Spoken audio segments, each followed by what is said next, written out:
Bu kararı verirken gencin kendisine 3 temel soru sorması gerekir. Her kararın bir bedeli, bir belirsizliği ve bir zorluğu vardır. Bir yıl kaybetmek diye bir şey yoktur. Ailelerin yapması gereken 3 temel şey vardır. Bu çok önemli. Bunu açacağım ileride. Gençlere de şunu söylemek istiyorum. Bu soru çok önemli. Cevabınız evetse burada problem yok. Bunları ayırdığında zihni netleşmeye başlar. İşte budur sır. Kanalımıza abone olun, bildirimleri açın. Çünkü bu bilgilerin insanlara ulaşması lazım. Teşekkür ederim. Hocam tercihler kaderimizi belirler derler. Önümüzde de çok önemli, gençler için çok önemli bir tercih dönemi başlıyor. Üniversitede meslek tercihleri. Peki bu bölüm seçimi olmaktan çıkıp neden böyle bir stres ve kimlik krizine dönüşüyor sizce? Yani kendi isteğiyle bir genç ailesinin, toplumun beklentisini nasıl birbirinden ayırabilecektir?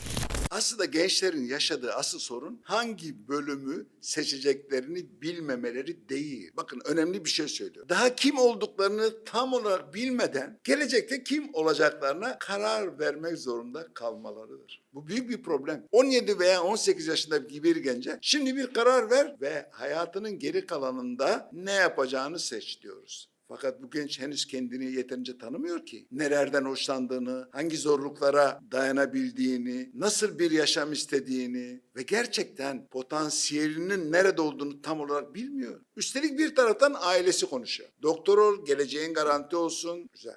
Bir taraftan sosyal medya konuşuyor. Yazılım öğren, dünyanın her yerinde para kazan. Bu da güzel. Sonra arkadaşları konuşuyor. Herkes bu bölümü yazıyor filan. Toplum konuşuyor. Prestijli bir ünvanın varsa değerlisin. Genç, bütün bu seslerin arasında kendi isteğini başkasının beklentisi zannedebiliyor. İnsanların çoğu aslında meslek seçmiyor. Alkışlanacak bir kimlik seçiyor. Bak, büyük bir hata. Doktor, mühendis, avukat veya pilot olduğunda insanların kendisine nasıl bakacağını düşünüyor. Fakat o mesleğin günlük hayatını düşünmüyor. Bu nedenle gençlere şunu soruyorum. Bu mesleği yaptığını kimse bilmeyecek olsa, İnsanlar sana hayranlıkla bakmayacak olsa yine de bu mesleği ister miydin? Bu çok önemli. Bakın. İkinci soru da şudur.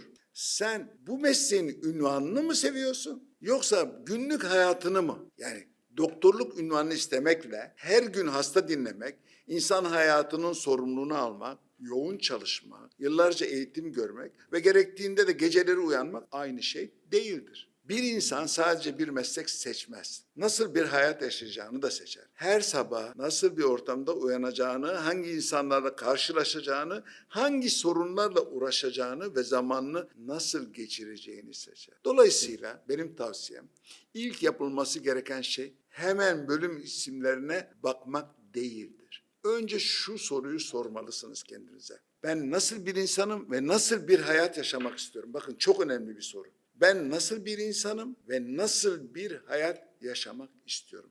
Bakın en önemlisi sizin isteklerinizdir. Kendinizi tanımlamanız, kendinizi anlamanız, kendinizi sorgulamanız ve kendinizi bilmenizden geçiyor buradaki sorunun cevabı. Ben nasıl bir insanım, nasıl bir hayat yaşamak istiyorum? En önemli soru budur. Bunu kendinize sorun. Bir mesleği yalnızca popüler olduğu, prestijli göründüğü veya çok para kazandırdığı için seçmek neden tehlikelidir? Uzun vadede hem başarılı hem de mutlu olabilmek için stratejik bir meslek seçimi hangi kriterlere göre yapılmalıdır? Öncelikle açık konuşalım. Para önemlidir. Doğru. Parayı hiç düşünme, sadece sevdiğin işi yap demek kulağa güzel gelebiliyor. Ama her zaman gerçekçi değildir. İnsan hayatını sürdürebilmek, bağımsız olmak, ailesine destek olabilmek ve istediği yaşamı kurabilmek için para kazanmak zorundadır. Bu 2 kere 2 nasıl 4'se bu da doğru. Dolayısıyla mesleğin ekonomik karşılığını düşünmek yanlış değildir. Fakat yalnızca para için kişinin karakterine tamamen ters bir meslek seçmesi de büyük bir hatadır. Çünkü sadece para için seçilen bir meslek zamanla psikolojik bir hapishaneye dönüşebilir. İnsan çok para kazanabilir ama her sabah nefret ettiği bir hayata uyanabilir. Doğru meslek seçimi için 4 temel filtre vardır. Birincisi potansiyeldir. Bu alanda doğal bir yatkınlığım var mı? Olmazsa bile bu meslek için gereken becerileri geliştirebilir miyim? İkincisi enerjidir. Bu işi yaptığımda enerjim yükseliyor mu? Yoksa sürekli tükeniyor muyum? Burada her gün mutlu olacak mıyım? Sorusunu sormuyoruz. Çünkü her işin zor, sıkıcı ve yorucu tarafları vardır. Asıl soru şudur. Bu mesleğin zorluklarına katlanmaya değer buluyor mu? Üçüncüsü yaşam biçimidir. Bu mesleğin bana sunacağı günlük hayatı gerçekten istiyor muyum? Hastane ortamı mı, ofis hayatı mı, sürekli seyahat mi, vardiyeli çalışmak mı, insanlarla yoğun iletişim mi? Hangisi? Daha yalnız ve bağımsız çalışmak mı mesela? Sabit gelir mi? Gelir dalgalanması mı? Bunların hepsi mesleğin bir parçasıdır. Dördüncüsü ise pazar gerçekliğidir. Hele günümüzde yapay zeka varsa buna çok dikkat edelim. Bu mesleğe gelecekte ihtiyaç olacak gelir potansiyeli nedir? Rekabet ne durumdadır? Yapay zeka ve teknoloji bu alanı nasıl değiştirecek? Bu meslekte yalnızca diploma sahibi olmak mı yeterli yoksa kendimi sürekli geliştirmem mi gerekecek? Stratejik seçim yalnızca bugün popüler olan mesleği seçmek değildir. Gelecekte hangi yeteneklerin değerli olacağını da düşünmektir. Doğru meslek yalnızca sevdiğiniz meslek değildir. Doğru meslek iyi olabileceğiniz, zorluğuna dayanabileceğiniz, yaşam biçimini kabul edebileceğiniz ve dünyanın karşılık vermeye hazır olduğu meslektir. Anne babaların çocukları için yaptığı iyi niyetli yönlendirmeler gün geliyor hangi noktada baskıya dönüşüyor? Aileler çocukların yerine karar vermektense onların doğru bir seçim yapmasına nasıl yardımcı olabilirler hocam? Ailelerin en büyük çoğunluğu çocuklarını kontrol etmek için değil, onları korumak için konuşuyor. Çocuklarının işsiz kalmasını, ekonomik sıkıntı çekmesini veya ileride pişman olmasını istemezler. Fakat aileler bazen kendi korkularını çocuklarının geleceğiymiş gibi sunarlar. Bu bölümden iş çıkmaz. Bizim ailemizde herkes doktor. Bu puanla o bölümü yazmak ayıp. Bir yıl daha beklersen hayatın gecikir. Falancanın çocuğu şu üniversiteye girdi, sen neden giremiyorsun? Bu tür cümleler çocuğa yol göstermez. Çocuğun kaygısını artırır, kendisini yetersiz hissetmesine neden olur ve kendi kararını verebilme gücünü zayıflatır. Çocuğunuzun hayatını garanti altına alamazsınız. Fakat kendi kararlarını verebilen güçlü bir insan olmasına yardım edebilirsiniz. Bu çok önemli. Çünkü bunu açacağım ileride. Ailelerin yapması gereken 3 temel şey vardır. Birincisi çocuğa hazır cevaplar vermek yerine doğru soruları sormaktır.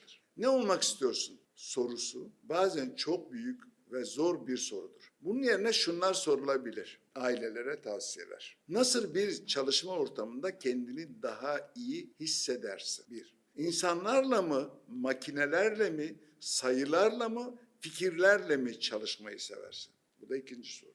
Bu mesleğin zor taraflarıyla karşılaştığında devam edebilir misin? Mesleklerin gerçek hayatını araştırmasına yardım etmek gerekir. O zaman doğru tercih, doğru kararlar bekleyebiliriz. Sadece üniversite broşürlerine bakmak yetmez. O mesleği yapan insanlarla konuşmak, mümkünse çalışma ortamlarını görmek ve mesleğin günlük gerçeklerini öğrenmek gerekir. Üçüncüsü, kararın sonuçlarını birlikte değerlendirmek ama son kararı çocuğa bırakmaktır. Çocuğun yerine karar veren aile kısa vadede hata riskini azalttığını düşünebilir. Fakat uzun vadede çocuğun karar verme kasını zayıflatır. Gençlere de şunu söylemek istiyorum. Ailenizin görüşünü dinleyin. Bunda hiç kötü bir şey yok. Çünkü onların deneyimi ve sizi koruma isteği değerlidir. Fakat onların korkusunu kendi kaderiniz zannetmeyin. Dinleyin, değerlendirin, araştırın ve sonunda kendi kararınızın sorumluluğunu alın. Budur doğru yöntem. Hocam gençler arasında yanlış tercih yaparsam hayatım mahvolur korkusu neden bu kadar yaygın? Bu korkunun güçlü olmasının nedeni gençlere üniversite tercihinin geri dönüşü olmayan bir karar gibi anlatılmasıdır. Sanki yanlış bir bölüm yazdığınızda hayatınızın kapısı kapanacak ve bir daha hiçbir şeyi değiştiremeyecekmişsiniz gibi bir algı oluştu. Oysa hayat böyle çalışmaz. Hiçbir insan geleceği tamamen bilemez. Dolayısıyla %100 doğru karar diye bir şey yoktur. Yalnızca elimizdeki bilgilerle verdiğimiz daha bilinçli ve daha bilinçsiz kararlar vardır. İnsanların büyük yanılgısı şudur.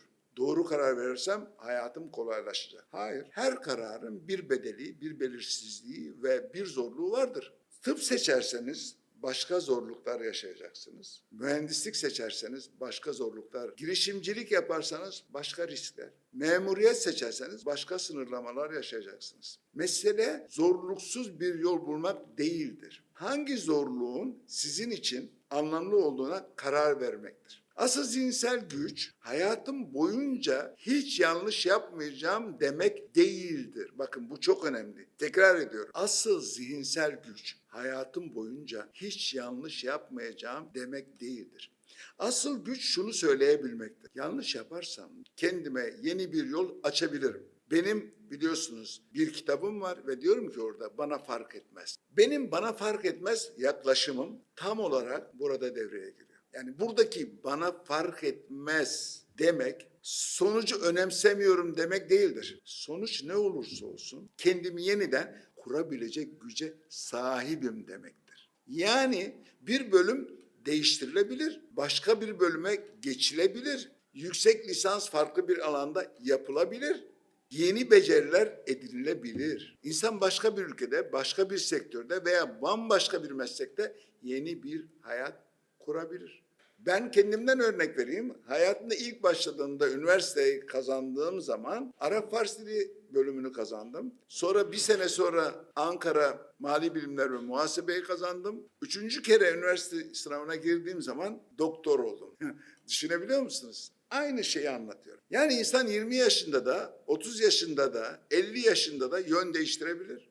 Elbette bu nasıl olsa değiştiririm diyerek düşünmeden karar vermek anlamına gelmez. Kararını ciddiye al, araştır, sorumluluğunu üstlen fakat kararını kaderin zannetme. Bugün verdiğiniz karar önemlidir ama sizden daha büyük değildir. En büyük sizsiniz. Hocam örneğin bir öğrencinin sıralaması eczacılığa yetiyor ama gerçek hedefi tıp fakültesinde okumak. Bu arkadaşımız bir yıl daha hazırlanıp hazırlanmama kararını hangi kriterlere göre vermeli? Şimdi biraz önce vermiştim zaten bu örneği, biraz daha açayım. Bu kararı verirken gencin kendisine 3 temel soru sorması gerekir. Bu çok önemli. Ben gerçekten tıp mı istiyorum yoksa doktorluk statüsünü mü istiyorum? Tıp eğitiminin ve doktorluk mesleğinin gerçeklerini biliyor muyum? Uzun eğitim süresini, yoğun çalışma düzenini ve hastane ortamını, insan hayatının sorumluluğunu ve mesleğin psikolojik yükünü kabul ediyor muyum? Yoksa sadece beyaz önlüğü, doktor unvanını ve toplumdaki prestiji mi istiyorum? İkinci soru, bu çok önemliydi söylediğim. Hedefimle şu anki sonucum arasındaki fark gerçekçi olarak kapatılabilir mi? Bu çok önemli. Çünkü bir puan farkı var. Bu kapatılabilir mi? Kendi kendine analiz yapabilirsin. Yani neden istediğin sonucu alamadığını dürüstçe analiz etmelisin. Bilgi eksikliği mi vardı? Yanlış bir çalışma sistemi mi kullandın? Disiplin problemi mi yaşadın? Sınav kaygısı mı vardı? Yeterince deneme çözemedin mi? Yoksa zamanını kötü mü yönet? Sorunun ne olduğunu bilmiyorsan gelecek yıl aynı sonucu yaşayabilirsin. Ve üçüncü ve en önemli soru şudur. Gelecek yıl farklı olarak ne yapacağım? Aynı çalışma biçimiyle farklı bir sonuç beklemek rasyonel değildir. Yani aynı şeyleri yapacaksam sonuç zaten aynıdır. Bir yıl daha hazırlanmak için yalnızca istek yetmez. Yeni bir plan, yeni bir disiplin, ölçülebilir hedefler ve hataların düzeltilmesini sağlayacak yeni bir sistem gerekir. Bir yıl kaybetmek diye bir şey yoktur. Ama plansız bir şekilde aynı yılı tekrar etmek vardır. Gençler bazen arkadaşlarından geri kalacaklarını düşünüyorlar. Fakat hayat toplu bir koşu değildir. Herkes aynı anda mezun olmak, aynı yaşta evlenmek, aynı yaşta para kazanmak ve aynı zamanda başarılı olmak zorunda değildir. Bir yıl sonra gerçekten istediğiniz yolda olacaksanız arkadaşlarınızdan bir yıl geç başlamanızın hiçbir önemi yoktur. Fakat yalnızca başarısız olduğunuzu kabul edemediğiniz için ailenize veya çevrenize kendinizi kanıtlamak için tekrar hazırlanıyorsanız burada durup düşünmek gerekir. Bir yıl daha hazırlanmak bilinçli bir tercih olmalıdır. Yaralanmış egonun tepkisi değil. Zaten ben daha önce de anlattığım gibi 2 yıl kaybettim ama sonuçta istediğim mesleği şu anda yapıyorum. Demek ki arkadaşlarımdan geç mezun olmam hiçbir şey değiştirmedi. Hocam bir genç tercih döneminde ailesinin, arkadaşlarının ve sosyal medyanın sesini azaltarak kendi gerçek isteğini nasıl duyabilir? Ben gençlere 24 saatlik zihinsel sessizlik yöntemi öneriyorum. Yani seçim yaparken. Şunu yapın. Bir gün boyunca üniversite tercihini hiç kimseyle konuşmayın. Ailenizle tartışmayın. Arkadaşlarınıza hangi bölümü yazacaklarını sormayın. Sosyal medyada sıralama videoları, meslek yorumları ve başarı hikayeleri izlemeyin. Telefonunuzu bir süreliğine dış dünyanın beklentilerine kapatın. Sonra bir kağıt alın ve 3 bölüme ayırın. Birinci bölüme şunu yazın. 3 bölüme ayırıyorsunuz. Ben ne istiyorum? Tamam mı? Birinci bölüm. Sonra ikinci bölüme başlık atıyoruz. Benden ne isteniyor? Üçüncü bölüm, ben neden korkuyorum? Tekrar ediyorum sonuncusunu. Ben neden korkuyorum? Bunları birbirine karıştırmadan yazın. Örneğin ben psikoloji okumak istiyorum. Ailem tıp okumamı istiyor. İşsiz kalmaktan korkuyorum gibi. Bu üç cümle birbirinden farklıdır. İnsan bunları ayırdığında zihni netleşmeye başlar. Ardından düşündüğünüz her meslek için şu cümleyi tamamlayın. Bu mesleği seçersem günlük hayatım büyük bir ihtimalle şöyle olacak. Nokta nokta nokta. Siz yazacaksınız. Sabah kaçta kalkacaksınız? Nerede çalışacaksınız? Kimlerle iletişim kuracaksınız? Hangi sorunları çözeceksiniz? Ne kadar eğitim almanız gerekecek? Ve şunu unutmayın. Bu yaşam biçimi size uygun mu? Bu egzersiz mesleği yalnızca bir ünvan olmaktan çıkarır, gerçek bir yaşama dönüştürür. Sonra da gözlerinizi kapatıp birkaç dakika sakin bir şekilde nefes alın ve şu cümleyi tekrarlayın. Başkalarının korkularından özgürleşiyorum. Kendi hayatımı bilinçle seçiyorum. Verdiğim kararın arkasında duracak ve gerektiğinde kendime yeni bir yol açacağım. Yani bunu yazmanızı öneririm birkaç satır halinde. Biliyorsunuz ben mantra hastasıyım ve bu tür şeyler bilinç altından cevapları almaya yardım eder. Örneğin şu da yazılabilir bunun dışında. Ben bir bölüm seçmiyorum. Kendi yolumu yaratıyorum. Fakat şunu da özellikle söylemek istiyorum. Meditasyon ve mantra araştırmanın yerine geçmez. Ama bu ne yapar? Sizin bilinçaltınızdaki verileri toplar, zihninizi sakinleştirir, korkuyu azaltır ve kendi düşüncenizi duymanıza yardım eder. Çünkü etraftan çok ses var ya biraz önce anlattım. Aile bir taraftan, sosyal medya bir taraftan, arkadaşlar, dostlar. Siz kendinizle bu kararı vereceksiniz. En son seçimi siz yapacaksınız. Bunu unutmayın.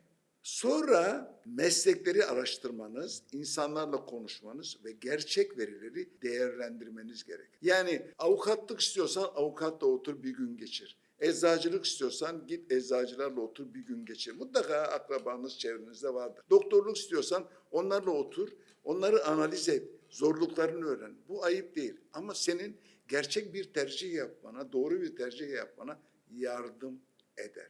Doğru karar sakin bir zihinle gerçek bilgiler bir araya geldiğinde ortaya çıkar. Bunu unutma. Hayatta gerçekten mükemmel tercih diye bir şey var mıdır hocam? İnsan verdiği kararın doğru olduğundan nasıl emin olabilir? Hayatta mükemmel tercih diye bir şey yoktur arkadaşlar. Olabilir mi yani? Düşünün günlük hayatta her gün kararlar veriyoruz. Bütün kararlarımız mükemmel mi? Değil. Hatalar yapıyoruz sonra diyoruz ki şöyle yapsaydım gibi. Yani burada bunu unutmayalım. Çünkü karar verdiğimiz anda gelecekte yaşanacak her şeyi bilemeyiz. Biz medyum değiliz. Bir meslek bugün çok değerli olabilir. 10 yıl sonra teknoloji tarafından tamamen değiştirilebilir. Çok sevdiğinizi düşündüğünüz bir alanın içine girdiğinizde beklediğinizden farklı olduğunu görebilirsiniz. Bu nedenle karar verirken amacınız %100 emin olmak olmamalıdır. Amaç elinizdeki bilgilerle, bakın dikkat edin, amaç elinizdeki bilgilerle verebileceğiniz en bilinçli kararı vermektir. İnsan pişmanlıktan hiç hata yapmayarak korunamaz. Yani böyle bir şey yoktur yani. Hayatın akışına ters bir şey. Pişmanlıktan verdiği kararları sahiplenerek ve gerektiğinde yönünü değiştirebileceğini bilerek korunur. Çok önemli. Şunu unutmayın, bir kararın doğru olup olmadığı yalnızca karar verdiğiniz gün belli olmaz. O karardan sonra ne yaptığınız da sonucu belirler. İyi bir bölümü seçip hiçbir şey yapmazsanız o karar sizi başarıya götürür mü? Götürmez tabii ki. Başlangıçta size tam uymayan bir bölüm seçip kendinizi geliştirir, yeni alanlar keşfeder ve fırsatlar oluşturursanız o karardan çok güçlü bir gelecek çıkarabilirsiniz. Yani sadece seçimler sonucu belirlemez. Dolayısıyla hayatımızda yalnızca seçimlerimiz değil, seçimlerden sonra gösterdiğimiz davranışlar şekil. Pişmanlık dediğimiz şey çoğu zaman geçmişte verdiğimiz kararı bugün sahip olduğumuz bilgilerle yargılamaktır. Yani nasıl bilebiliriz böyle olacağını? O günkü yaşınız, bilginiz, şartlarınız ve imkanlarınız farklıydı. Kendinize şunu sorun. O gün sahip olduğum bilgilerle elimden gelen en bilinçli kararı verdim mi? Bakın bu soru çok önemli. Cevabınız evetse burada problem yok. Kendinizi suçlamayın. Cevabınız hayırsa da kendinizi cezalandırmak yerine ders çıkarın ve bugün daha bilinçli bir karar verin. Hayatın gücü hiç yanlış yola girmemek değildir. Bakın arkadaşlar, hiç yanlış yola girmemek değildir. Yanlış yolda olduğunuzu fark ettiğinizde yönünüzü değiştirebilmektir. İşte budur sır. Bugün vereceğiniz karar önemlidir ama sizden daha büyük değildir. Bu hayatın sonu değildir. Bir üniversite, bir bölüm, bir sınav sonucu veya bir sıralama sizin değerinizi belirleyemez. Kendinizi tanıyın, araştırın, insanlarla konuşun. Mesleklerin yalnızca ünvanlarına değil, gerçek hayatlarına bakın. Sonra kararınızı verin ve kararınızın arkasında çalışın. Bakın çalışın diyorum. Yolunuz değişirse de korkmayın. Olur. Çünkü hayatın en büyük gücü doğru yolu bir kerede bulmak değildir. Gittiğiniz her yerde kendinize yeni bir yol yaratabilmektir. Yeni bir yol yaratabilmek. Bu çok önemli. Arkadaşlarınız sizden önce üniversiteye başlayabilirler. Sorun yok. Sizden önce mezun da olabilirler. Yine sorun yok. Veya sizden önce para kazanabilirler. Bunun hiçbir önemi yok. Ben bunu yaşadım hayatımda, anlattım bu videonun içinde. Sizin hayatınız başkalarının takvimine göre ilerlemek zorunda değildir. Ailelere de şunu söylemek istiyorum. Çocuğunuza sadece güvenli bir meslek bırakmaya çalışmayın. Ona kendini güvenmeyi, araştırmayı, karar vermeyi ve düştüğünde kalkmayı öğretin. Onun yerine hayatı seçmeyin. Hayatını seçebilecek güce ulaşmasına yardım edin. Çünkü geleceğin dünyasında çocuğunuzu koruyacak olan yalnızca diploması değildir.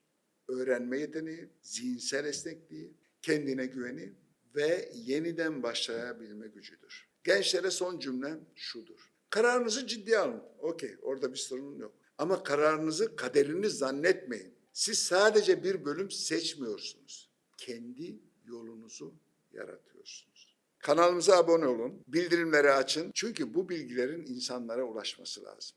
Teşekkür ederim.